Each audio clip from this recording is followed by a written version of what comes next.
Start. ಎಲ್ಲರಿಗೂ ಬೆಳಗಿನ ಶುಭೋದಯಗಳು. ನನ್ನ ಹೆಸರು ಅನಿತಾ, 6ನೇ ತರಗತಿ.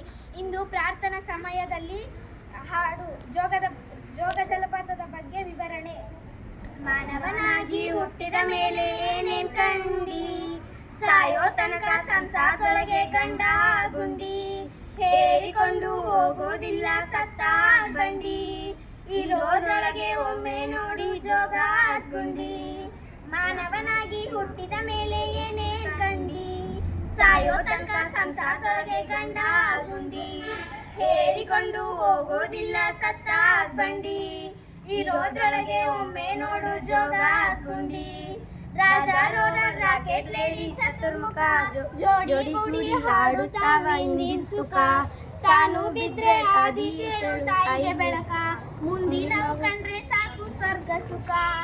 ಮಾನವನಾಗಿ ಹುಟ್ಟಿದ ಮೇಲೆ ಏನೇ ಕಂಡಿ, ಸಾಯೋ ತನಕ ಸಂಸಾರದೊಳಗೆ ಗಂಡ ಗುಂಡಿ, ಹೇರಿಕೊಂಡು ಹೋಗೋದಿಲ್ಲ ಸತ್ತ ಬಂಡಿ, ಇರೋದ್ರೊಳಗೆ ಒಮ್ಮೆ ನೋಡು ಜೋಗ ಗುಂಡಿ.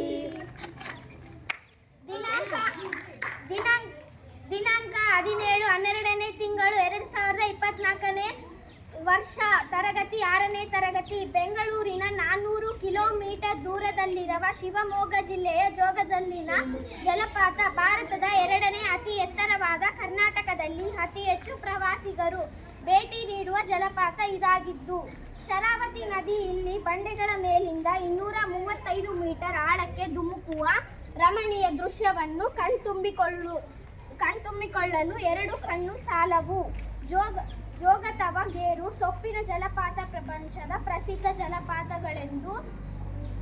ಜಲಪಾತಗಳಲ್ಲೊಂದು. ಕರ್ನಾಟಕ ರಾಜ್ಯ ಉತ್ತರ ಕನ್ನಡ ಜಿಲ್ಲೆಯ ಸಿದ್ದಾಪುರ ತಾಲೂಕಿನ ದಟ್ಟವಾದ ಕಾಡು ಹಾಗೂ ಗುಡ್ಡಗಳಿಂದ ಆವೃತವಾದ ಸ್ಥಳವಾಗಿದೆ.